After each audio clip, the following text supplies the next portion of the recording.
2026 April മാസം 2-ാം തീയതി കേരളത്തിൽ നിയമസഭാ പൊതു തെരഞ്ഞെടുപ്പ് നടക്കുമെന്നാണ് ഇപ്പോൾ പുറത്തുവരുന്ന റിപ്പോർട്ടുകൾ സൂചിപ്പിക്കുന്നത്. വോട്ടെണ്ണൽ മെയ് മാസം ആദ്യവാരത്തിൽ നടക്കുമെന്നും സൂചനകൾ പുറത്തുവരുന്നുണ്ട്. നിലവിലെ രാഷ്ട്രീയ സാഹചര്യത്തിൽ കേരളത്തിലെ പ്രധാനപ്പെട്ട രാഷ്ട്രീയ മുന്നണികളെല്ലാം തെരഞ്ഞെടുപ്പ് പ്രചരണത്തിന് തുടക്കം കുറിച്ചു എന്നും നമുക്ക് വിലയിരുത്തുവാൻ കഴിയും. UDFും LDFും സംസ്ഥാനമെമ്പാടും കടന്നുപോകുന്ന രാഷ്ട്രീയ ജാഥകളുമായിട്ടാണ് തെരഞ്ഞെടുപ്പ് പ്രചരണ പ്രവർത്തനങ്ങൾക്ക് തുടക്കം കുറിച്ചിരിക്കുന്നത്. BJPകൾ A കാറ്റഗറി മണ്ഡലങ്ങൾ കേന്ദ്രീകരിച്ച് സ്ഥാനാർത്ഥി നിർണയവുമായി ബന്ധപ്പെട്ടുള്ള ചർച്ചകൾ മുന്നോട്ട് കൊണ്ടുപോകുകയാണ്. ഈ തെരഞ്ഞെടുപ്പിൻ്റെ ഫലം എങ്ങനെയാകും എന്നുള്ളതിനെ ചൊല്ലി നിരവധി ചെറുതും വലുതുമായിട്ടുള്ള ഏജൻസികൾ ഇപ്പോൾ പല പഠനങ്ങളും പ്രീപോൾ സർവേകളും നടത്തുകയും അതിൻ്റെ ഫലം പ്രസിദ്ധീകരിക്കുകയും ചെയ്യുന്നുണ്ട്. ഇത്തരത്തിൽ വളരെ ശ്രദ്ധേയമായ ഒരു സർവേ ഫലം കഴിഞ്ഞ ദിവസം പുറത്തു വരികയുണ്ടായി. ദേശീയ ഏജൻസിയായ പോൾ ട്രാക്കറാണ് വരാനിരിക്കുന്ന നിയമസഭാ തെരഞ്ഞെടുപ്പിൽ കേരളത്തിൻ്റെ വോട്ടിംഗ് പാറ്റേൺ എങ്ങനെയായിരിക്കും, ഏത് മുന്നണിയായിരിക്കും അധികാരത്തിലെത്തുക എന്നുള്ള വിവരങ്ങൾ ഉൾപ്പെടുത്തിക്കൊണ്ട് ഒരു സർവേ ഫലം പുറത്തുവിട്ടിട്ടുള്ളത്. ജനുവരി മാസം 12-ാം തീയതി മുതൽ 30-ാം തീയതി വരെയുള്ള ദിവസങ്ങൾക്കിടയിൽ 23,800ഓളം സാമ്പിളുകളിൽ നിന്ന് വിവരശേഖരണം നടത്തിയിട്ടാണ് പോൾ ട്രാക്കർ ഈ സർവേ ഫലം പുറത്തുവിട്ടിട്ടുള്ളത്. പോൾ ട്രാക്കർ ഏതെല്ലാം മുന്നണിക്ക് എത്രയെല്ലാം സീറ്റുകൾ ലഭിക്കും, ആരധികാരത്തിലെത്തും എന്നതിലുപരിയായി കൃത്യമായി ഈ തെരഞ്ഞെടുപ്പ് ഫലത്തെ സ്വാധീനിക്കുന്ന രാഷ്ട്രീയ കാരണങ്ങളും സാമുദായിക കാരണങ്ങളും ഈ സർവേ കണ്ടെത്തലിൽ അക്കമിട്ട് നിരത്തുന്നുണ്ട്.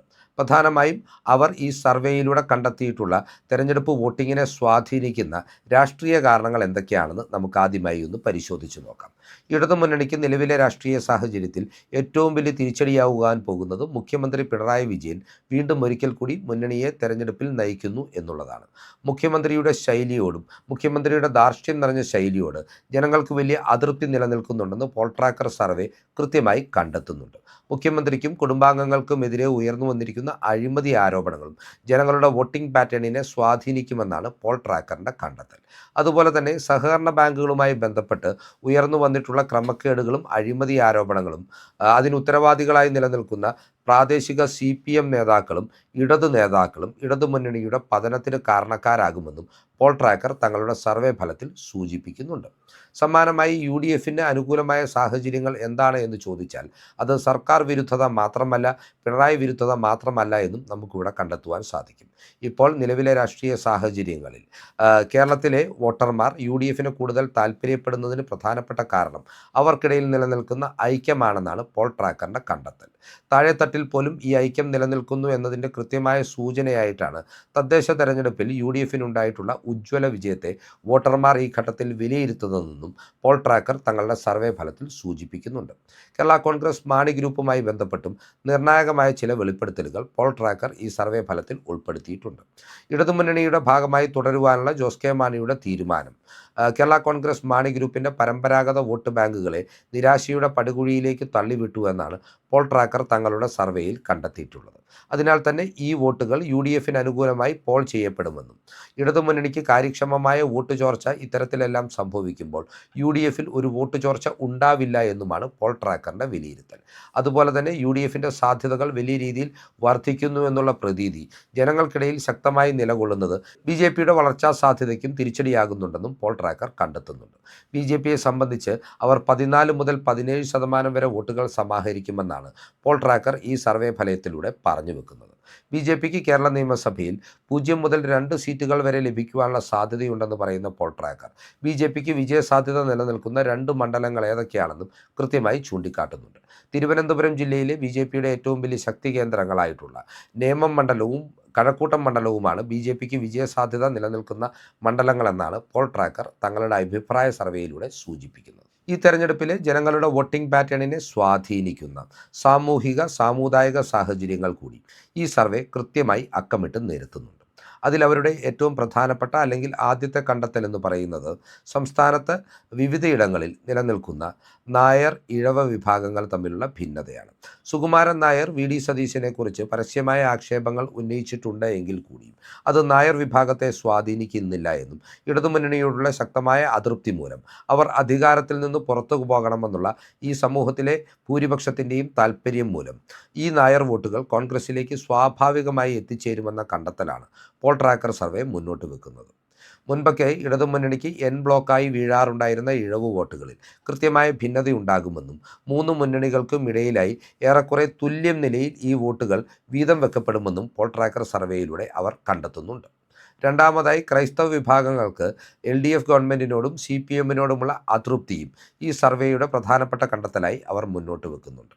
ക്രൈസ്തവ വിഭാഗങ്ങൾക്കും ക്രൈസ്തവ മത നേതൃത്വത്തിനും ഇടതുമുന്നണിയോടുള്ള അകൽച്ചയ്ക്ക് പ്രധാനപ്പെട്ട കാരണമെന്ന് പറയുന്നത് ഇടതുമുന്നണി 2024 പാർലമെൻറ്റ് തെരഞ്ഞെടുപ്പിന് ശേഷം കൈക്കൊണ്ടുപോരുന്ന ഭൂരിപക്ഷ പ്രീണന നിലപാടാണെന്നും ഈ സർവേ ഫലത്തിൽ കണ്ടെത്തുന്നുണ്ട്. സമാനമായി, അധ്യാപക നിയമന വിഷയത്തിൽ ഉൾപ്പെടെയുള്ള കാര്യങ്ങളിൽ സർക്കാർ തങ്ങളെ വഞ്ചിച്ചു എന്നുള്ള തോന്നൽ CPMനോട് സഭകൾക്ക് അകൽച്ചയുണ്ടാകുവാനുള്ള മറ്റൊരു കാരണമായി കാണിക്കുന്നുണ്ട്. JB കോശി കമ്മീഷൻ കണ്ടെത്തലുകൾ പുറത്തുവിടാത്തതും സഭയുടെ അതൃപ്തിക്കുള്ള കാരണമായി ഈ റിപ്പോർട്ടിൽ പരാമർശിക്കുന്നുണ്ട്. വന്യജീവി സംഘർഷങ്ങളുമായി ബന്ധപ്പെട്ടിട്ടുള്ള സർക്കാരിൻ്റെ നിലപാടുകളും ക്രൈസ്തവ വോട്ട് ബാങ്കുകളെ, പ്രത്യേകിച്ച് ഹൈറേഞ്ചിലെ വോട്ട് ബാങ്കുകളെ CPMനും ഇടതുമുന്നണിക്കും എതിരാക്കുന്നുവെന്നും UDFന് അനുകൂലമാക്കുന്നു എന്നുമുള്ള കണ്ടെത്തൽ ഈ സർവേ ഫലം മുന്നോട്ട് വെക്കുന്നുണ്ട്. മലബാർ ബെൽറ്റിലും മധ്യ കേരളത്തിലും മുസ്ലിം വിഭാഗത്തിൻ്റെ ഒരു കൺസോളിഡേഷൻ UDFന് അനുകൂലമായി ഉണ്ടാകുമെന്നാണ് സർവേയുടെ മറ്റൊരു പ്രധാനപ്പെട്ട കണ്ടെത്തൽ.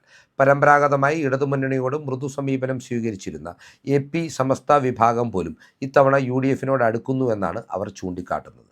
പ്രധാനമായും CPM BJP അന്തർധാരയെക്കുറിച്ചുണ്ടായിരിക്കുന്ന സംശയങ്ങളാണ് ഇത്തരത്തിൽ മുസ്ലിം വിഭാഗത്തെ ഒന്നാകെ UDFനെ അനുകൂലിക്കുന്ന ഒരു നിലപാടിലേക്ക് നയിച്ചതെന്നും ഈ സർവേ ഫലം കണ്ടെത്തുന്നുണ്ട്. ഇതിനു പുറമെ നമുക്കറിയാമല്ലോ, പിന്നോക്ക വിഭാഗമായി വിലയിരുത്തപ്പെടുന്ന തീരദേശ മേഖലയിലെ മുക്കുവ സമൂഹത്തിൻ്റെ പിന്തുണ CPMനെ സംബന്ധിച്ച് എല്ലാ കാലത്തും അവർക്ക് നിർണായകമായ ഒരു എഡ്ജ് നൽകിയിരുന്ന വിഷയമാണ്. എന്നാൽ നിലവിലെ രാഷ്ട്രീയ സാഹചര്യത്തിൽ സർക്കാർ തങ്ങളെ തിരിഞ്ഞു നോക്കുന്നില്ല എന്ന ആക്ഷേപം ഈ മുക്കുവ വിഭാഗത്തിൽപ്പെട്ട ധീവര സമുദായത്തിനുണ്ട്, ക്രൈസ്തവ സമുദായത്തിന്, ലാറ്റിൻ ക്രൈസ്തവ സമുദായത്തിനുണ്ട്, അതുപോലെ തന്നെ മുസ്ലിം വിഭാഗത്തിനുമുണ്ടെന്നാണ് സർവേയിലൂടെ അവർ കണ്ടെത്തിയിരിക്കുന്നത്. അതുപോലെ തന്നെ ഈ വോട്ടിങ്ങിനെ ബാധിക്കുന്ന മറ്റൊരു പ്രധാനപ്പെട്ട സാമുദായിക വിഷയമായി ഇവർ കണ്ടെത്തുന്നത് കേരള കോൺഗ്രസ് മാണി ഗ്രൂപ്പിൻ്റെ നിലവിലുള്ള ഇടതുമുന്നണിയോട് ചേർന്ന് പോകുന്ന സമീപനമാണ്. ഇത് റബ്ബർ കർഷകരെ, പാർട്ടിയുടെ വോട്ട് ബാങ്കായിരുന്ന റബ്ബർ കർഷകരെ LDFൽ നിന്നും പാർട്ടിയിൽ നിന്നും അകറ്റിയെന്നും സർവേ പറഞ്ഞു വെക്കുന്നുണ്ട്. പരമ്പരാഗതമായി ഇടതുമുന്നണിയെ പിന്തുണച്ചു പോന്നിരുന്ന കർഷക വിഭാഗങ്ങൾ, അതായത് നെൽ കർഷകർ, കാഷ്യൂ വർക്കേഴ്സ് എന്നിവരും ഈ സാഹചര്യത്തിൽ സർക്കാരിനോട് ശക്തമായ എതിർപ്പ് രേഖപ്പെടുത്തുന്നുവെന്നും സർക്കാരിന് നിർണായക പിന്തുണ ലഭിക്കുമെന്ന് പ്രതീക്ഷിക്കപ്പെടുന്ന സർക്കാർ ഉദ്യോഗസ്ഥരുടെ വോട്ട് ബാങ്ക് ഇടതുമുന്നണിയിൽ നിന്ന് കൃത്യമായ അകൽച്ച പാലിക്കുന്നുവെന്നും ഈ സർവേയുടെ കണ്ടെത്തലുകളായി പോൾ ട്രാക്കർ മുന്നോട്ട് വെക്കുന്ന മറ്റ് പ്രധാനപ്പെട്ട കാരണങ്ങളാണ്. ഇത്തരത്തിൽ കൃത്യമായ രാഷ്ട്രീയ കാരണങ്ങളും സാമുദായിക കാരണങ്ങളും ഇടതുമുന്നണിക്ക് എതിരായി നിലകൊള്ളുന്ന ഒരു രാഷ്ട്രീയ സാഹചര്യത്തിൽ പ്രധാനപ്പെട്ട രാഷ്ട്രീയ മുന്നണികൾക്ക് എത്രയെല്ലാം സീറ്റുകൾ ലഭിക്കുന്നതായി പോൾ ട്രാക്കർ പറയുന്നു എന്നുള്ളതാണ് ഇനി നാം പരിശോധിക്കുന്നത്. പോൾ ട്രാക്കറിൻ്റെ കണ്ടെത്തലനുസരിച്ച് 89 മുതൽ 96 വരെ സീറ്റുകൾ നേടി UDF അധികാരത്തിലെത്തുമെന്നാണ് അവർ ഈ പ്രീ പോൾ സർവേയിലൂടെ പ്രവചിക്കുന്നത്. ഭരണമുന്നണിയായ LDF തകർന്നടിയുമെന്നും 43 മുതൽ 49 സീറ്റുകളിലേക്ക് അവർ ചുരുങ്ങുമെന്നും പോൾ ട്രാക്കർ പറയുന്നു. നേരത്തെ പറഞ്ഞതുപോലെ BJPക്ക് 0 മുതൽ 2 സീറ്റുകളാണ് പോൾ ട്രാക്കർ ഈ സർവേയിൽ പ്രവചിക്കുന്നത്. വോട്ടിംഗ് ശതമാനത്തിൻ്റെ കൃത്യമായ കണക്കുകളും poll tracker pre poll survey പുറത്തുവിടുന്നുണ്ട്. 44 മുതൽ 46% വരെ വോട്ടുകളായിരിക്കും UDF നേടുക എന്ന് പോൾ ട്രാക്കർ പ്രവചിക്കുമ്പോൾ LDFന് അവർ പ്രവചിക്കുന്നത് 37 മുതൽ 40% വരെ വോട്ടുകളാണ്.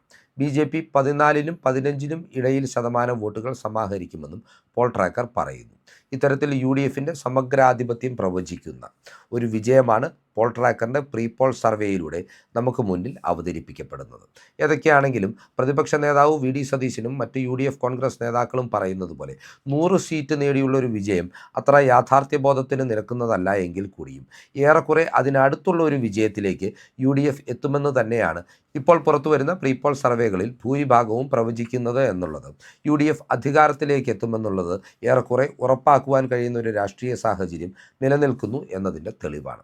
പോൾ ട്രാക്കർ സർവേയുമായി ബന്ധപ്പെട്ടിട്ടുള്ള വിശദാംശങ്ങൾ പ്രേക്ഷകർക്കായി പങ്കുവച്ചുകൊണ്ട് ഈ വീഡിയോ ഇവിടെ അവസാനിപ്പിക്കുകയാണ്. കൂടുതൽ രാഷ്ട്രീയ വാർത്തകൾക്കും വിശകലനങ്ങൾക്കുമായി ഞങ്ങളുടെ ചാനൽ സബ്സ്ക്രൈബ് ചെയ്യുക. നന്ദി.